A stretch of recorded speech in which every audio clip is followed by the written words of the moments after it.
ನಿಮ್ಮ ವಾಹಿನಿ ಇದ್ದಿದ್ದು ಇದ್ದ ಹಾಗೆ. ರಂಗೇರಿದ ಮಂಡ್ಯ ಲೋಕಸಭಾ ಚುನಾವಣೆಯ ಅಖಾಡಕ್ಕೆ ಮಹಿಳೆಯರು ಎಂಟ್ರಿಯಾಗುತ್ತಿರುವುದು ಕುತೂಹಲ ಮೂಡಿಸಿದೆ. ಇತ್ತೀಚೆಗೆ ಎಚ್.ಡಿ. ಕುಮಾರಸ್ವಾಮಿ ಮಹಿಳೆಯರ ಬಗ್ಗೆ ಹೇಳಿಕೆಯ ವಿರುದ್ಧವಾಗಿ ನೂರಾರು ಕಾಂಗ್ರೆಸ್ ಮಹಿಳೆಯರು ಪ್ರತಿಭಟನೆಯನ್ನು ನಡೆಸಿ ತಹಶೀಲ್ದಾರ್ ಅವರಿಗೆ ಮನವಿ ನೀಡಿದರು. ಚುನಾವಣಾ ತಂತ್ರ ಪ್ರತಿತಂತ್ರಕ್ಕೆ ಹೆಸರುವಾಸಿಯಾಗಿರುವ ನಾಗಮಂಗಲದ ವಿಧಾನಸಭಾ ಕ್ಷೇತ್ರದಲ್ಲಿ ಜೆಡಿಎಸ್ ಮತ್ತು ಬಿಜೆಪಿ ಮೈತ್ರಿ ಎನ್ಡಿಎ ಅಭ್ಯರ್ಥಿ ಎಚ್.ಡಿ. ಕುಮಾರಸ್ವಾಮಿ ಪರವಾಗಿ ಸಾವಿರಾರು ಮಹಿಳೆಯರು ನಾಗಮಂಗಲ ಪುರಸಭಾ ವ್ಯಾಪ್ತಿಯ ಪಟ್ಟಣದ ಪ್ರಮುಖ ಬೀದಿಗಳಲ್ಲಿ ಮನೆ ಮನೆಗೆ ತೆರಳಿ ರೈತ ನಾಯಕ ಎಚ್.ಡಿ. ಕುಮಾರಸ್ವಾಮಿ ಅವರಿಗೆ ಮತ ನೀಡಬೇಕೆಂದು ಕ್ಷೇತ್ರದ ಮಹಿಳೆಯರಲ್ಲಿ ಮನವಿ ಮಾಡಿದರು.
ಇದೇ ಸಂದರ್ಭದಲ್ಲಿ ಜೆಡಿಎಸ್ ಮುಖಂಡೆ ವಿದ್ಯಾ ಮಾತನಾಡಿ, ಮಹಿಳೆಯರ ಬಗ್ಗೆ ಅಪಾರ ಗೌರವವನ್ನು ಇಟ್ಟುಕೊಂಡಿರುವ ಕುಮಾರಸ್ವಾಮಿ ಅವರ ಗೆಲುವನ್ನ ಯಾರಿಂದಲೂ ತಡೆಯಲು ಸಾಧ್ಯವಿಲ್ಲ.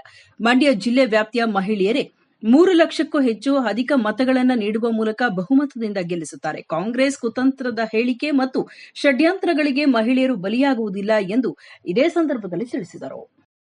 ಹೆಣ್ಮಕ್ಳು ಮರ್ಯಾದೆ ಕೊಡೋದು ಕಾಂಗ್ರೆಸ್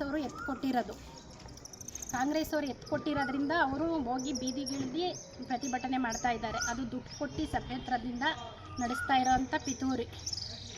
ಅದರಿಂದ ನಾವು ಹೆಣ್ಮಕ್ಳೇ ಇವಾಗ ಕಾಂಗ್ರೆಸ್ಸಿಂದ ಕುಮಾರಣ್ಣ ಮಾತಾಡೋರೆ ಅಂದ ಕ್ಷಣಕ್ಕೆ ನಾವು ಯಾರನ್ನೂ ತಲೆ ತಗ್ಸುವಂಥ ಕುಮಾರಣ್ಣ ಮಾತಾಡಿಲ್ಲ. ಇವಾಗ ನಡೀತಾ ಇರೋದನ್ನು ವಾಸ್ತವ ಮಾತಾಡಿದ್ದಾರೆ. ಅದು ಕಾಂಗ್ರೆಸ್ ರೂಢಿರೋ ಪಿತೂರಿ ಅಂತ ಅನ್ಕೋತೀವಿ. ಶಾಸಕ ಉದಯರವರು ನಾವು ಮರ್ಯಾದೆ ಕಳ್ಕೊಂಡಿದ್ದು ಶ್ರೀರಂಗಪಟ್ಟಣದಲ್ಲಿ ಅಂತ ಹೇಳಿದ್ರು. ಅವರು ಮಾತಾಡುವಂಥ ಮಾತು ಎಷ್ಟು ಅವರಿಗೆ ಒಳ್ಳೆಯದು ಒಬ್ಬರು MLA ಆಗಿ ಅಂತ ನಾವು ಭಾವಿಸ್ತೀವಿ. ಕುಮಾರಸ್ವಾಮಿಯವರ ಪ್ರಚಾರಕ್ಕೆ ಇಳಿದಿದ್ದೇವೆ. ನಾವು ಎಲ್ಲ ಹೆಣ್ಣು ಮಕ್ಕಳು ಸೇರಿ 23 ವಾರ್ಡು ಇಡೀ ನಾಗಮಂಗಲ ಟೌನು ಮನೆ ಮನೆಗೆ ಮತಯಾಚನೆ ಮಾಡಿ ಇಂದು ಮಹಿಳೆಯರೇ ನಾಗಮಂಗಲದಲ್ಲಿ ಪೂರ್ತಿ ಬಹುಮತದಿಂದ ಕುಮಾರಣ್ಣನ ಗೆಲ್ಲಿಸಬೇಕೆಂದು ಎಲ್ಲರೂ ನಿರ್ಧಾರ ಮಾಡಿದ್ದೇವೆ.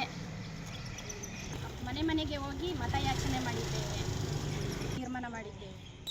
3 ಲಕ್ಷ 3.5 ಲಕ್ಷ ಅಂತರದಿಂದ ಗೆಲ್ಲಿಸಬೇಕೆಂದು ಎಲ್ಲ ಮಹಿಳೆಯರು ತೀರ್ಮಾನ ಮಾಡಿದ್ದೇವೆ. ಸುದ್ದಿ 3 ವಾಹಿನಿಯ ಹೆಚ್ಚಿನ ಮಾಹಿತಿಗಾಗಿ ಸಬ್ಸ್ಕ್ರೈಬ್ ಆಗಿ ಹಾಗೂ ಬೆಲ್ ಬಟನ್ ಒತ್ತಿ.